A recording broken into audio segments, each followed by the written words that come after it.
this that just joined the live, today's guest is Calmin. You need to say all the letters in his name. And he's a runner, yoga teacher, pretty much does a lot of sports from Cape Town. And today he's just going to share his insights with us. So I did a quick Google search on you and I found Oh that God, you were a DJ at some point in your life a at a Cape DJ? Town radio station. Is that still like, do you still No, do that? but a community radio station, yes. Yeah, yeah. I worked at a community radio station. Um, yeah, did a few talks, did news and the weather and that kind of stuff. That was about for a year or two. Yeah, that was fun. It was nothing like serious. I studied performing arts, which is weird. I never went in that direction, but that was kind of in the line of going into the radio, community radio, and it was fun. And yeah, By performing arts, this is drama, dance, singing, right? yes, music, not singing. I can't sing. I can do music, but I Oh, can't okay. sing. I Yeah. did drama in high school, but when it was time to go to varsity, I knew that I had to walk off the stage. I had to stop directing, and I went and I studied computer science Oh, why though? because I wanted a stable job. Oh, yeah. You I kind of wanted need to a go that route. you need a deep passion to struggle for a bit. First question, who is Kalman? What do you enjoy doing? What do you do for a living? Basically, like on a speed date, when you're introducing yourself to somebody, what would you say? There would be awkward silence for the first 10 minutes. Um, I hate talking about myself though. I always have to think. Calmin, um, very calm, peaceful guy, introverted, sometimes extroverted. Um, I find that I'm more extroverted when it comes to my sports, whether it's cycling, whether it's yoga, connecting with other people. I'm a bit more extroverted.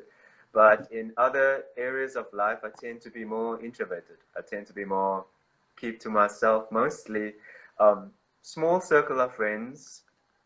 Uh, Being introverted, I'm not necessarily shy. Trying to be vegan, it's really hard, but I'm on that I can path right imagine. now. It's really hard. So yeah, that's about me in a nutshell. Very spiritual. Yeah, a lot of reading, a lot of podcasts. Love working on myself, getting to know myself better.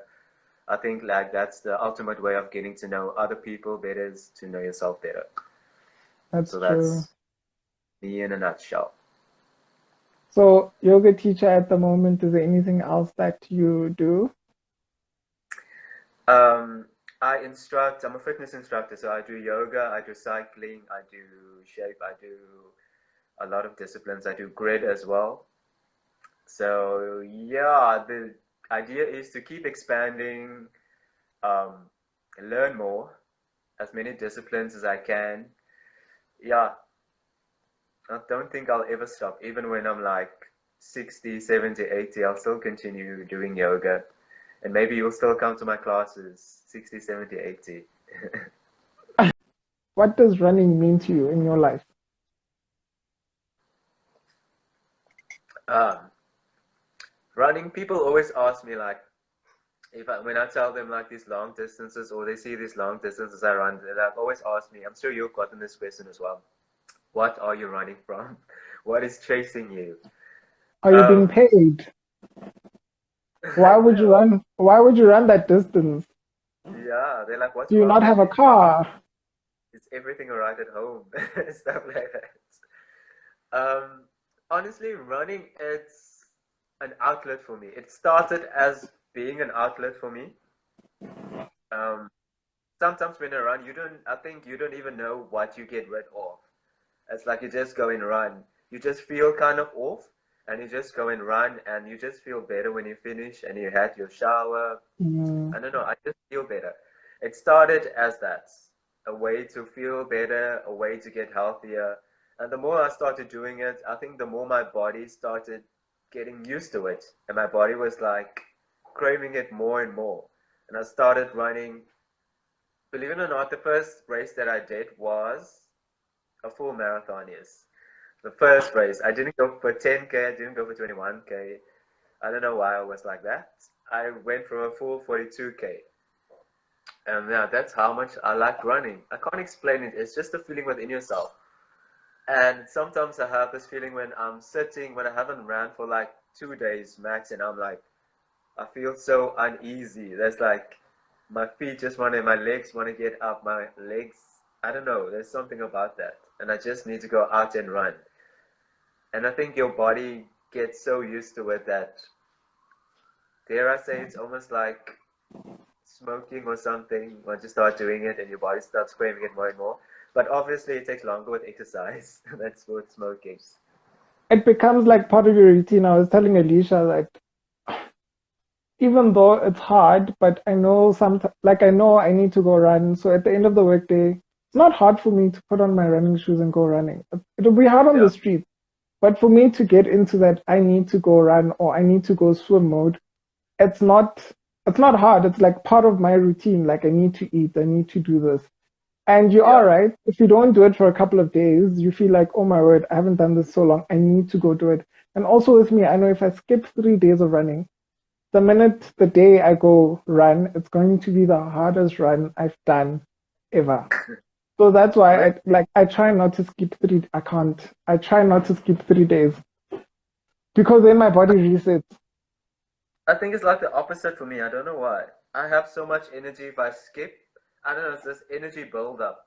That's why I feel uneasy. This energy build up. It's like I can't sit still. My mind. I can't even meditate when I haven't ran. Can't meditate because there's too much energy inside my body. It's like bubbling.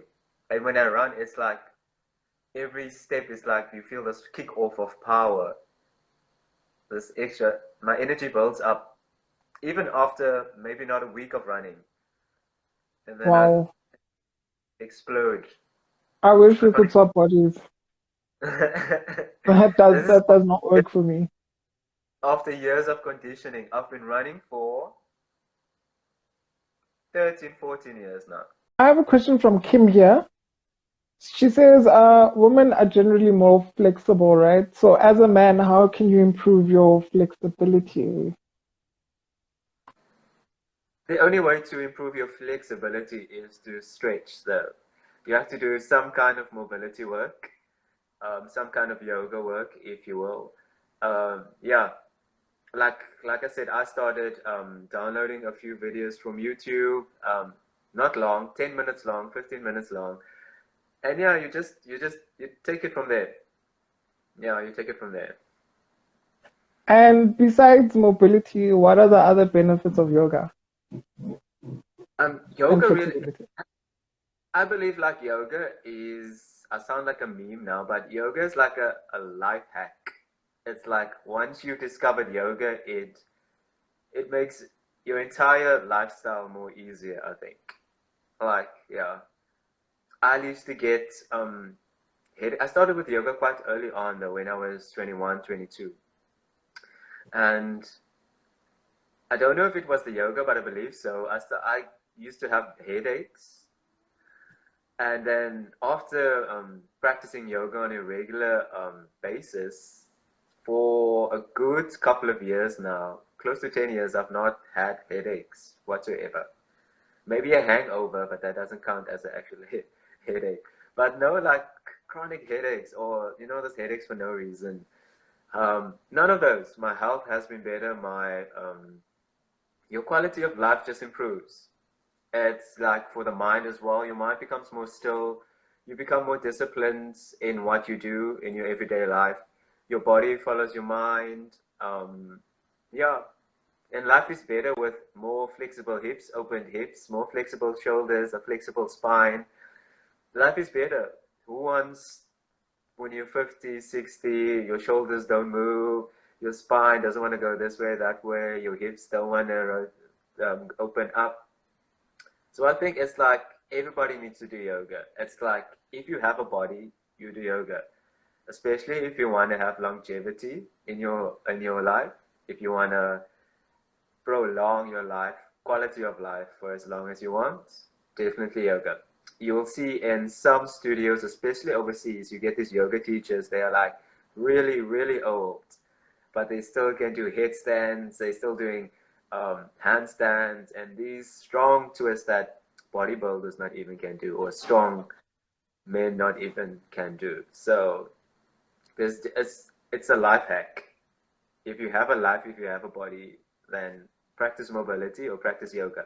I know some people stray away from the word or the term yoga for religious reasons, but I don't think there's any religion attached to it. Um, it's a way of contorting the body in order to open up great space in the body, lengthen out your muscles. If you want to add a spiritual element to it, you can, but that's totally up to you. But it's mainly mobility in the body, stretching out, and we call them poses, asanas. So that's a Sanskrit word for a pose. So you'll notice. I don't know if you know Sanskrit. Are you that much into yoga? I do know Sanskrit, Okay.